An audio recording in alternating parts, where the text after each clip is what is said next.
Dear students, welcome to lecture number 7।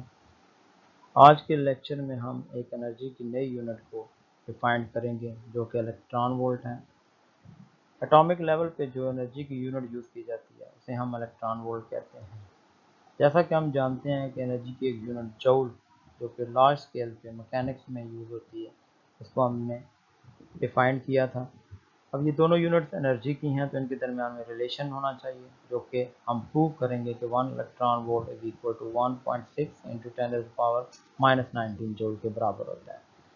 Second topic में हम gravitational force और electric force को कंपेयर करेंगे और इनमें कुछ सिमिलैरिटीज एग्जिस्ट करती हैं उनकी बात करेंगे, कुछ डिफरेंसेस या डिससिमिलैरिटीज एग्जिस्ट करती हैं उनको हम डिस्कस करेंगे।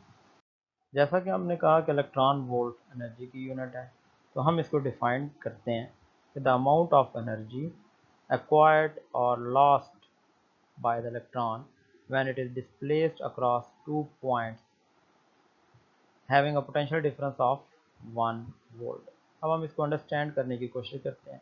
अगर हमारे पास कोई बैटरी है जिसका एक पॉजिटिव टर्मिनल है, एक नेगेटिव टर्मिनल है, या दो प्लेट्स हैं, एक पॉजिटिव प्लेट और दूसरी नेगेटिव प्लेट है, इनके दरमियान में अगर हम पोटेंशियल डिफरेंस 1 वोल्ट अप्लाई करते हैं और अगर हमारे पास ये इलेक्ट्रॉन मौजूद है तो ये इलेक्ट्रॉन जो काइनेटिक एनर्जी गेन करेगा वो 1 इलेक्ट्रॉन वोल्ट होगी। इसी तरह अगर हम एक इलेक्ट्रॉन को स्टॉप करने के लिए 1 वोल्ट पोटेंशियल डिफरेंस अप्लाई करेंगे तो जो एनर्जी इसको स्टॉप करने के लिए ज़रूरत होगी इसको भी हम 1 इलेक्ट्रॉन वोल्ट कहेंगे और इसे हम EV से डिनोट करते हैं। और 1 इलेक्ट्रॉन वोल्ट के अंदर 1.6 इंटू 10⁻⁻19 जूल एनर्जी होती है। अब हम 1 इलेक्ट्रॉन वोल्ट को 1.6 इंटू 10⁻⁻19 जूल के इक्वल प्रूव करेंगे। इसके लिए हम वही हमारे पास कोई दो प्लेट्स या दो टर्मिनल, एक पॉजिटिव एक नेगेटिव है, इसके दरमियान और कोई इलेक्ट्रॉन है और हम इस इलेक्ट्रॉन पे वर्क डन करते हैं और इसको पॉजिटिव प्लेट की तरफ मूव करते हैं एक्सटर्नल फोर्स के ज़रिए। तो ये इसके अंदर जो एनर्जी स्टोर होगी वो पोटेंशियल एनर्जी डेल्टा यू की फॉर्म स्टोर हो जाएगी। जो ही हम इस इलेक्ट्रॉन को छोड़ेंगे तो ये इलेक्ट्रॉन मूव करेगा toward negative plate with the kinetic energy के ई। ये जो आपका डेल्टा यू है यही सारी की सारी कन्वर्ट हो जाएगी काइनेटिक एनर्जी में। तो delta U is equal to K E, ये हमारे पास इक्वेशन नंबर 1 होगी। यहाँ पे हम पोटेंशियल की डेफिनेशन यूज़ करती हूँ डेल्टा यू की वैल्यू पुट करेंगे। हमें पता है कि पोटेंशियल एनर्जी जो है product of charge into potential difference होता है। जैसा कि हम पढ़ चुके हैं कि potential is equal to work done per unit charge और यहाँ से हम W को डेल्टा यू की को रख लेते हैं और Q और V का जो प्रोडक्ट है यह हमारे पास डेल्टा यू के बराबर या वर्क डन के बराबर होगा।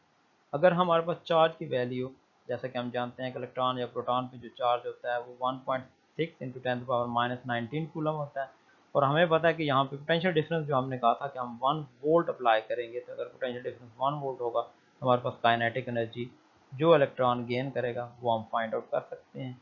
और क्योंकि ये काइनेटिक एनर्जी 1 इलेक्ट्रॉन वोल्ट की इक्वल होगी, क्योंकि इलेक्ट्रॉन एक्वायर करेगा या लॉस करेगा, इसलिए 1 इलेक्ट्रॉन वोल्ट की इक्वल, और ये हमारे पास इक्वल आ जाएगा 1.6 into 10⁻⁻19 joule, because C V का जो प्रोडक्ट है वो जूल के बराबर होता है, जो कि हम इस इक्वेशन से भी देख सकते हैं कि coulomb is the unit of charge, voltage is the unit of volt and qv is equal to j from this equation।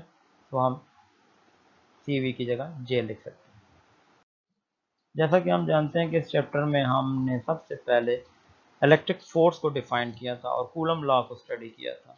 इससे पहले हम एक ग्रेविटेशनल फोर्स को भी जानते हैं जो कि न्यूटन लॉ ऑफ ग्रेविटेशन की मदद से हम एक्सप्रेस कर सकते हैं।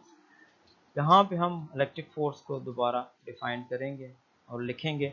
इलेक्ट्रिक फोर्स जैसा कि हम जानते हैं कूलम लॉ के मुताबिक जो फोर्स होती है एक प्रोडक्ट ऑफ चार्जेस के डायरेक्टली प्रोपोर्शनल होती है और square of the distance between them. तो इक्वेशन 1 जो है वो कूलम लॉ की मैथमेटिकल फॉर्म है। इसी तरह हम इलेक्ट्रिक फोर्स को हम न्यूटन लॉ ऑफ ग्रेविटेशन की मदद से लिखते हैं और ये जो ग्रेविटेशनल फोर्स है it is directly proportional to the product of masses and inversely proportional to the square of distance between the masses। तो इसे हम इक्वेशन नंबर 2 से लिखते हैं। अब हम इलेक्ट्रिकल फोर्स और ग्रेविटेशनल फोर्स के दरमियान सिमिलैरिटीज़ और डिससिमिलैरिटीज़ की बात करेंगे। सबसे पहले दो सिमिलैरिटीज़ हैं। एक ये कि दोनों फोर्सेस, इलेक्ट्रिकल फोर्स और ग्रेविटेशनल फोर्स, दोनों कंजर्वेटिव फोर्सेस हैं। कंजर्वेटिव फोर्सेस का मतलब है कि दोनों फोर्सेस में work done is independent of path. Work done path पे डिपेंड नहीं करता, या अगर किसी लूप के अराउंड, क्लोज लूप के अराउंड वर्क डन किया जाए तो वो टोटल वर्क डन ज़ीरो आएगा। इसी तरह दोनों फोर्सेज इनवर्स स्क्वायर लॉ को ओबे करती हैं। जैसा कि हमने देखा है कि फोर्स इलेक्ट्रिकल और ग्रेविटेशनल फोर्स दोनों इन्वर्सली प्रोपोर्शनल टू 1/r² होती हैं, इसलिए दोनों इनवर्स स्क्वायर लॉ को ओबे करती हैं। डिफरेंसेस में सबसे पहला डिफरेंस, जैसा कि हम जानते हैं कि इलेक्ट्रिकल फोर्स जो है वो अट्रैक्टिव भी हो सकती है, रिपल्सिव भी हो सकती है, लेकिन हमेशा ग्रेविटेशनल फोर्स हमेशा अट्रैक्टिव ही रहेगी। इलेक्ट्रिक फोर्स जो है वो हमेशा मीडियम डिपेंडेंट होगी, जबकि ग्रेविटेशनल फोर्स मीडियम इंडिपेंडेंट होगी। इलेक्ट्रिक फोर्स इसीलिए शील्ड कर सकती है, जबकि ग्रेविटेशनल फोर्स में ये प्रॉपर्टी एग्जिस्ट नहीं कर सकती। शील्डिंग प्रॉपर्टी इलेक्ट्रिक फोर्स में एग्जिस्ट करती है। तीसरी ये प्रॉपर्टी है या डिफरेंस है कि ग्रेविटेशनल कांस्टेंट जो है, हमने देखा है जो न्यूटन लॉ ऑफ ग्रेविटेशन में है, उसकी जो वैल्यू होती है वो बहुत स्मॉल है, up to the order of 10⁻⁻11, जबकि इलेक्ट्रिकल फोर्स के अंदर जो कांस्टेंट इलेक्ट्रिकल कांस्टेंट आता है उसकी वैल्यू बहुत हाई है, 9 × 10⁻⁹ है, जो कि बहुत हाई है as compare to the gravitational constant. इसलिए इलेक्ट्रिकल फोर्स बहुत स्ट्रॉन्ग फोर्स होगी, जबकि ग्रेविटेशनल फोर्स वीक फोर्स होगी। इलेक्ट्रॉन वोल्ट से रेलेवेंट कुछ शॉर्ट क्वेश्चन जो कि पास्ट पेपर में एग्जिस्ट करते हैं वो ये 5 हैं।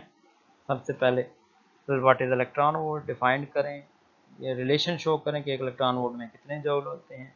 अगर हमारे पास कोई चार्ज पार्टिकल जिसका चार्ज 2e हो और पोटेंशियल डिफरेंस 3 वोल्ट हो तो उसके लिए एनर्जी कैलकुलेट करें। अगर पोटेंशियल डिफरेंस 1 वोल्ट हो तो एनर्जी इन इलेक्ट्रॉन वोल्ट करें। जैसे हम एनर्जी कैलकुलेट करते हैं तो वो जौल में आती है, जौल को फिर हम इलेक्ट्रॉन वोल्ट में कन्वर्ट कर सकते हैं बाय यूजिंग दिस रिलेशन, और convert 1 joule into electron volt. इसको फाइंड आउट करने के लिए यही रिलेशन से आप 1 जूल की वैल्यू फाइंड कर सकते हैं। इलेक्ट्रिक फोर्स और ग्रेविटेशनल फोर्स से रेलेवेंट पास्ट पेपर्स में जो क्वेश्चन एग्जिस्ट करते हैं वो ये 1 और 2 हैं। Give the similarities between coulomb force and gravitational force. Write any two differences between electric force and gravitational force.